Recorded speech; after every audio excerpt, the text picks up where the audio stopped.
The scene is brutal. The field vibrates with the metallic noise of thousands of shields beating to the exact beat. The line is perfect, impenetrable, until a legionnaire raises the gladius with his left hand. In a second, the iron choreography falters, shields run over, the corridor of blades breaks. If the entire legion depended on this harmony, what happens when a single arm acts in reverse?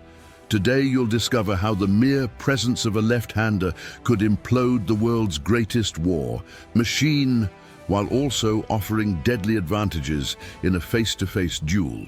The Romans trained each recruit to attack with the right and hold the shield on the left. This pattern formed a living mosaic in which each soldier protected his colleague's flank, overlapping planks of wood, leather and metal like bricks on a movable wall. Any reversal in this architecture generated a frightening hole.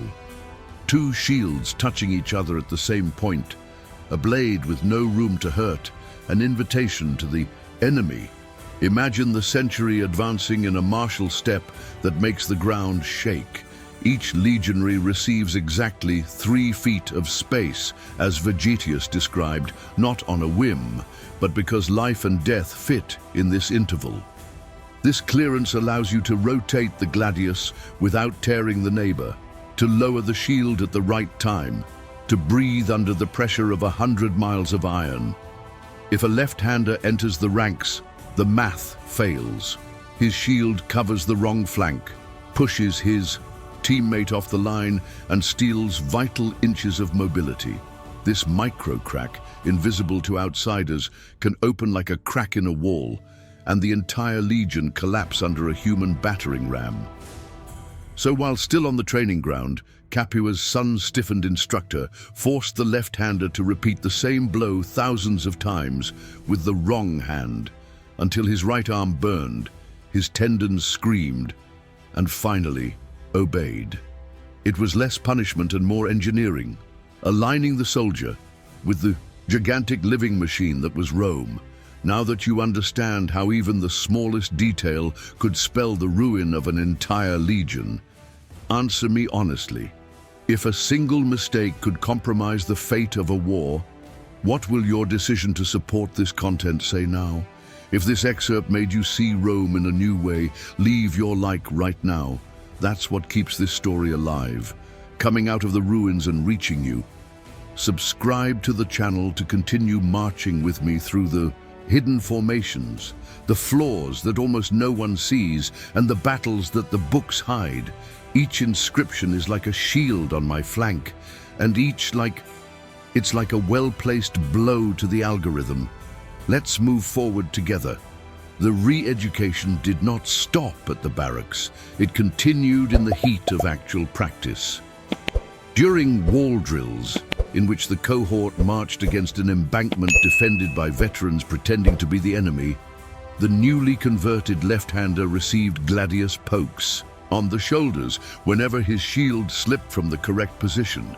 The goal was Pavlovian. Every mistake, a cold touch of the blade warning, "Get back on the line."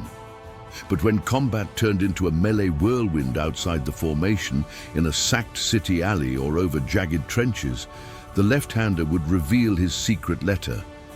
He would switch the gladius to the natural hand in the blink of an eye and strike at an angle that the right-handed opponent did not anticipate. It was like switching languages all of a sudden. The opponent's guard faltered and Roman blood moved forward. Thus, what was seen as a failure in the wall became a mortal advantage in the isolated duel. Rome, pragmatist, called this a hidden weapon, transforming limitation into surprise. In the bloody spectacles of the amphitheaters, this advantage became a spectacle. Left-handed gladiators were rare stars, cheered not only for their brutality, but for their unpredictability. The public loved to see them dismantle the logic of combat with blows that came from the wrong side. A murmur ran through the arena whenever a Sinister, as they were called, raised his sword on his left side. The coaches of the gladiatorial schools knew that training a left-hander was not easy, but the return was guaranteed. He confused, unbalanced, put in check the repetitions of the right-handers. And Rome loved the breaking of order, as long as it came in the form of blood and control. It was almost ironic. The same empire that punished the use of the left hand in schools and homes now celebrated this same ability in the ring of death.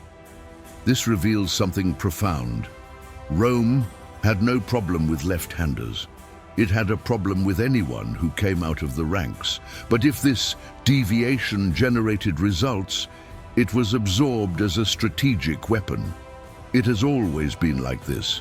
Rome feared the different until he realized that he could use it. But behind this tactical adaptation, there was a cultural weight that not even the blood of the arenas could wash away. In Rome, the left hand was not only different, it was cursed. The very word sinister, used in Latin to designate the left side, came to mean something dark, treacherous, loaded with bad omen. It was no coincidence. In religious rituals, for example, omens coming from the left side were interpreted as a sign of bad luck. If a bird appeared on this side during an augurally ceremony, it was considered a warning from the gods. This prejudice penetrated Roman society invisibly, shaping everything from small superstitions to political decisions. It was more than folklore, it was an institutional mentality. A left-hander could even be forgiven, as long as he hid his nature, as long as he seemed normal. The empire preferred to pretend that everyone was equal, even if some had to bend in silence to fit within the frame of order. And this weight started early. Roman children who showed a predilection for the left hand were often forcibly corrected. Teachers, tutors, even priests instructed the little ones to eat, write, and even salute with their right hands. It was as if using his left hand was a moral failing, not just a physical quirk. It wasn't an explicit punishment like whippings. It was something more subtle, continuous, psychological, a kind of silent molding that pushed the different into a collective mold. Interestingly, this kind of cultural coercion still survives in many parts of the world today. In schools, families, and religious environments, the left-hander continues to be, in certain contexts, the one who needs to adjust. And this reinforces an old truth. The empire changes its name, but certain structures remain. Just as Rome required conformity to preserve its military strength, many societies still sacrifice the individual for the symmetry of tradition. The Roman left-hander, before being a warrior, was a living symbol of the tension between nature and norm. However, even in the face of this overwhelming cultural pressure, there was room for nuance within the Roman army. A left-handed recruit, when he joined the ranks, was not automatically excluded. He was molded. But molded does not mean erased. Coaches knew that forcing someone to fight only with their right hand could hurt their individual efficiency. Therefore, the objective of the training was not to eliminate the use of the left, but to ensure that the left-hander could operate as a right-hander within the formation, without ceasing to be left-handed. This duplicity was, paradoxically, an advantage. The adapted soldier became ambidextrous. In the chaos of combat, where formations broke and the gladius was all that remained, this ability to change hands gave the warrior precious survival. Rome, even when it imposed a standard, ended up generating more versatile, more prepared, more dangerous soldiers. The empire did not know how to deal with difference, but the war knew how to reward it. And there's a fascinating detail. Military records don't mention direct punishments of left-handed soldiers, but the silence says a lot. The fact that there are almost no explicit reports of legionaries using their left hand may indicate two things. Either they were trained not to look different, or they simply weren't allowed to act different. In other words, left-handers were not excluded. He was invisible. And even if he was there, fighting, dying, and winning, he did it under the mask of normal. This reinforces an old and uncomfortable truth. To belong, many had to disguise themselves. The legion accepted the left-handed soldier, but not the left-handedness. Formation accepted the body, but not singularity. And in the midst of this dilemma, Rome forged warriors capable of carrying out orders, but also to surprise the enemy with a turn of the blade when no one expected it. The empire was contradictory like that, and perhaps because of that, so dangerous. Interestingly, this supposed weakness ended up becoming one of the greatest weapons in single-player combat. Left-handed gladiators, for example, often defeated much more experienced opponents simply because they were unpredictable. And this logic also applied to duels in the open field. A trained left-hander could, with a single unexpected move, turn the tide of a battle. Most enemies were conditioned to face right-handers to anticipate their attacks and blockades from the right. When a blow came from the left, the guard failed and the blood flowed. Therefore, even if military training required symmetry, practical experience taught the value of the unexpected. In times of war, Rome learned the lesson with its own blood. Winning was not just about maintaining order. It was knowing how to use it as a disguise for chaos. And the left-hander was, in this sense, the soldier of paradox, a warrior trained to be equal, but born to unbalance. So in the end, the answer to the question, were there left-handed legionnaires in Rome, is more complex than it seems. There were, but camouflaged, molded, disciplined, until they looked right-handed in formation.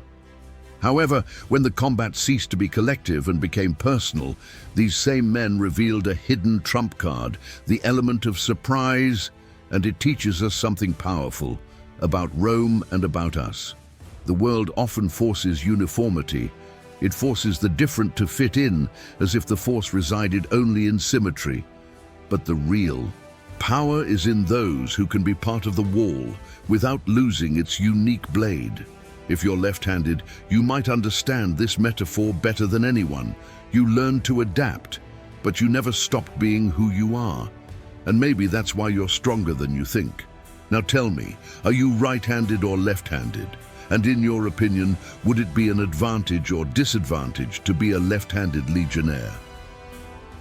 Comment below. And if this content surprised you, honor Roma with a like.